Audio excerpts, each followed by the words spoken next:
মেঘাকে নিয়ে দেবলীনার মনে সন্দেহ জাগান দেওয়ার জন্য এবার রীতিমতো এক ফাঁদ পাতল কুসুম এবং নানুদা। হ্যাঁ বন্ধুরা, ভিডিওটা লাইক দিয়ে দেখতে থাকুন। যে মুহূর্তে কিনা মেঘা নিজের এঙ্গেজমেন্টের কথাটা দেবলীনাকে জানানোর জন্য যখন কিনা থানায় ছুটে আসে, ঠিক সেই মুহূর্তে যখন কিনা কনস্টেবল দায়িত্বরত অবস্থায় নানুদা যখন কিনা সমস্ত কথা শুনতে থাকে এবং নানুদার সামনে যখন কিনা মেঘা বলতে থাকে যে জানিস তো, তোকে এই চার দেওয়ালি এই অন্ধকার ঘরের মধ্যে দুমড়ে মুচড়ে শেষ হয়ে যেতে আমারও ভালো লাগছে না দেখতে, কিন্তু তার শর্ত আমি রীতিমতো এক পর্যায়ে অসহায় হয়ে পড়েছি। কারণ আমি যদি সেই গাঙ্গুলি পরিবারের সমস্ত লোকেদের মন জয় করে না চলি, তাহলে হয়তো বা আমি ওদের বাড়ির বউ হয়ে উঠতে পারবো না, এবং আয়ুষ্মান গাঙ্গুলির স্ত্রী না হওয়া পর্যন্ত তো আমি কোনো মতে ওদের সম্পত্তির সমস্ত স্থাবর সমস্ত কিছু নিজে নামে লিখিয়ে নিতে পারবো না, এবং তার পরবর্তীতে আমরা সেইটা গোটা জীবন ভোগ করতে পারবো 50-50 দুজনের মধ্যে শেয়ার্স ভাগাভাগি করে। এবং সেই সমস্ত কিছুর জন্য আমাকে রীতিমতো এই মিথ্যে এঙ্গেজমেন্টের নাটকটা করতে হচ্ছে। দেবলীনা, তুই প্লিজ আমাকে ভুল বুঝিস না। ঠিক সেই মুহূর্তে দেবলীনা বলতে থাকে যে দেখ মেঘা, আমি তোকে কেন বা ভুল বুঝতে যাবো বলতো, আর যাই হোক না কেন আমি তো খুব ভালো করে জানি যে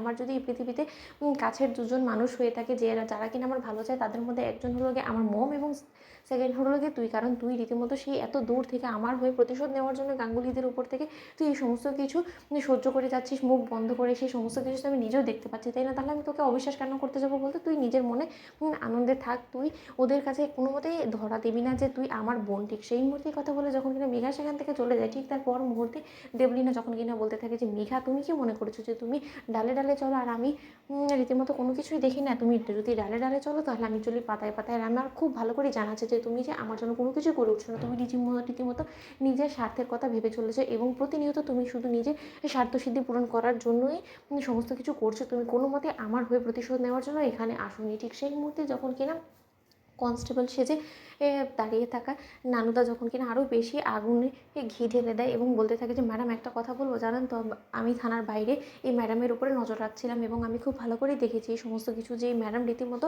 একটা স্ক্রিপ্ট লিখে নিয়ে এসেছে যে এই সমস্ত কথা বলে সে আপনার মন জয় করবে। ওদিকে সে তো চুটিয়ে শপিং করে বেড়াচ্ছে। আসলে আমি আমার ওয়াইফকে নিয়ে শপিংয়ে বেরিয়েছিলাম এবং সেখানেই আমার এই ম্যাডামের সঙ্গে দেখা, এবং সে তো তার হবু ও স্বামীর সঙ্গে চুটিয়ে শপিং করে বেড়াচ্ছে মনের আনন্দে। এখানে আপনি এখানে শেষ হয়ে যাচ্ছেন দিল্লি দিল্লি, কিন্তু সেটা নিয়ে তো তার বিন্দুমাত্র কোনো রকম কোনো চিন্তাভাবনা নেই। সে তো রীতিমতো নিজের এনগেজমেন্টের রিং চুজ করছে, দামি দামি এক্সপেন্সিভ গিফট সমস্ত কিছু সে ভোগ করে চলেছে, যেখানে কিনে সমস্ত কিছু আপনার হওয়ার কথা ছিল। অথচ সেই সমস্ত কিছু কথা জেনেও সে রীতিমতো আপনার সঙ্গে এরকম গাদ্দারিগুলো করছে। এবং এই সমস্ত কিছু আপনার যদি মনে হয় যে না, আমি আপনাকে শুধুমাত্র মুখের কথা বলছি আপনাকে উস্কে দেওয়ার জন্য, তাহলে বরঞ্চ আপনি একবার নিজে থেকেই সেই সমস্ত কিছু দেখে আসুন। ঠিক সেই মুহূর্তেই দেবলীনা যখন বলতে থাকে যে বের তোমাকে এখান থেকে হতেই হবে, ওই মেঘার কর্মকাণ্ডের উপরে নজর রাখার জন্য আমাকে আবারও এখান থেকে বেরোতে হবে। ঠিক সেই মুহূর্তে সেই মহিলা কনস্টেবল বলতে থাকে যে ম্যাডাম ইম্পসিবল, আর আপনাকে কোনো মতে এখান থেকে বেরোতে দেওয়া যাবে না।